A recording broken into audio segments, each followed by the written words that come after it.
दोस्तों, जब सूबों का सवाल आता है तो सिंध के लोग अक्सर एहतजाज करते हैं, इन सूबों के मंसूबों को रद्द करते हैं और इस नतीजे में एक सवाल होता है कि क्यों सिंध के लोग जज्बाती हो जाते हैं जब नए सूबे बनने की कोई बात होती है पाकिस्तान के अंदर, और क्यों वो लड़ने मारने पर आ जाते हैं बजाय कि वो कुछ लॉजिकल आर्ग्यूमेंट्स दें और लोगों को कन्विंस करें, हुकूमत को कन्विंस करें कि नए सूबे बनाना ज़रूरी नहीं है।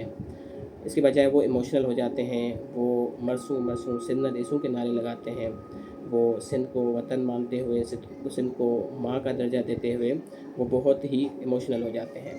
ये दोस्त अक्सर सवाल करते हैं क्यों इनके पास लॉजिकल आर्ग्यूमेंट्स नहीं हैं।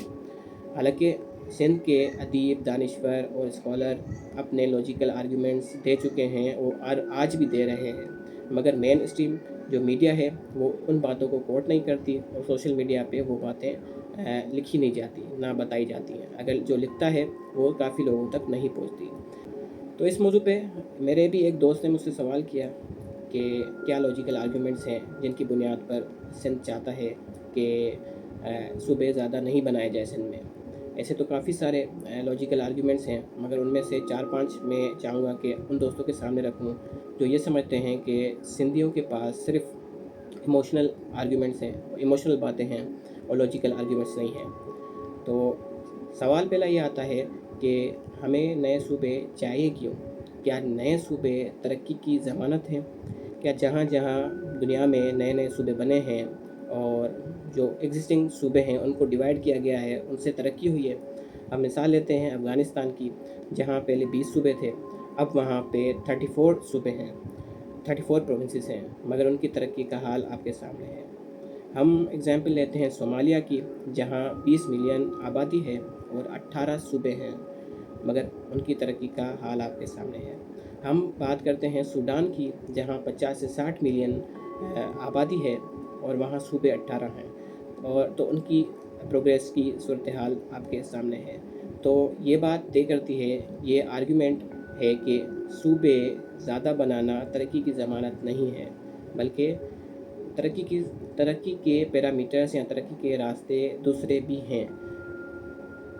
सिर्फ सूबे बनाना तरक्की की ज़मानत नहीं है।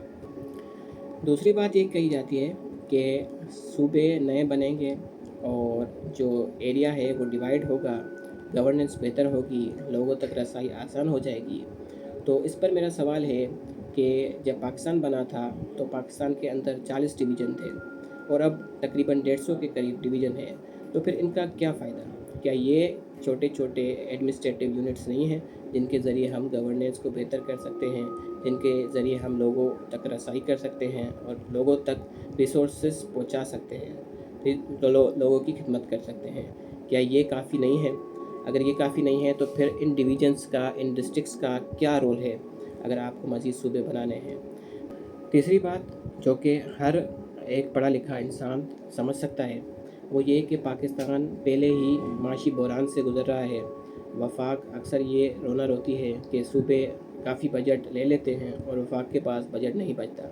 तो ऐसे में अगर नए सूबे बनेंगे, नए एडमिनिस्ट्रेटिव यूनिट्स बनेंगे, तो उनका नया इंफ्रास्ट्रक्चर बनेगा, उनके नए नए मिनिस्ट्रीज़ बनेंगी और नए हाउसेस बनेंगे, नई अस्पतालें, नई कोर्ट्स, नए पुलिस स्टेशंस और नए आईजी के दफ्तर, XYZ, ये सारा इंफ्रास्ट्रक्चर नया बनेगा।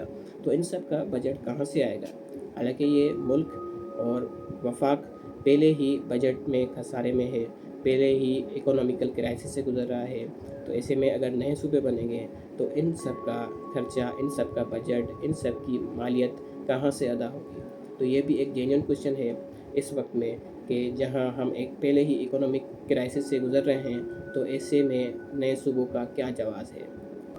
चौथी बात यह है कि पाकिस्तान में दहाइयों से सूबों के माबेन पानी का मसला चल रहा है और वाटर डिस्प्यूट तो शुरू से है, जिस पर अक्सर सूबे के इख्तलाफात भी होते हैं, नाराज़गियाँ भी होती हैं। तो इस मसले को मद्देनज़र रख के अगर नए सूबे बनाएंगे तो उनके पानी का मसला किस तरह हल होगा, जबकि मौजूदा सूबों के पानी का मसला पहले से ही तयशुदा नहीं है। पहले से ही मौजूदा सूबे पानी की वजह से सफ़र कर रहे हैं और आपस में लड़ रहे हैं।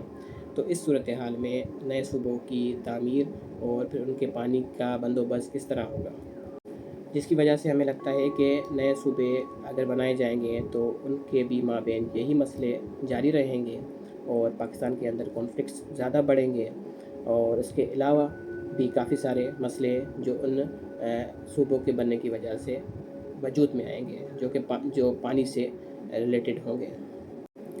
اب ان 4-5 آرگیومنٹس کے بعد یہ بات کی جاتی ہے کہ آبادی بڑھ رہی ہے اور صوبوں کی شدت سے ضرورت ہے، اور یہ اکثر ہمیں پنجاب کے منسٹر سے یہ باتیں سنائی دیتی ہیں کہ صوبوں کی ضرورت ہے۔ تو حالانکہ پاپولیشن تو سب سے زیادہ پنجاب میں ہے، پاپولیشن تو پاکستان کی سب سے زیادہ پنجاب میں ہے، اور پنجاب کی اس وقت آبادی 13 کروڑ ہے، جو کہ 53% ہے پورے پاکستان کی آبادی سے۔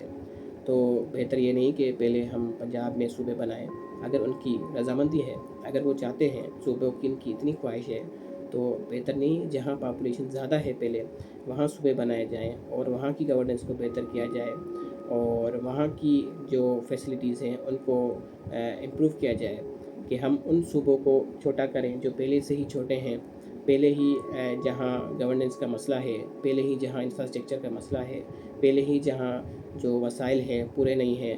تو ان سب باتوں کو نظر میں رکھتے ہوئے سندھ کے لوگ ہمیشہ اس بات کی مخالفت کرتے ہیں کہ سندھ میں نئے صوبے بننے چاہیے اور سندھ کو ڈیوائڈ کیا جائے، اور وہ کسی بھی حالت میں اس بات کو قبول نہیں کریں گے کہ سندھ کو مزید ڈیوائڈ کیا جائے۔ اب اس کا ہرگز مطلب یہ نہیں ہے کہ سندھ کے لوگ چاہتے ہیں کہ اس پاور اسٹرکچر کو قائم رکھا جائے، اس وڈیرہ شاہی نظام کو قائم رکھا جائے اور اس کرپٹ گورننس کو قائم رکھا جائے۔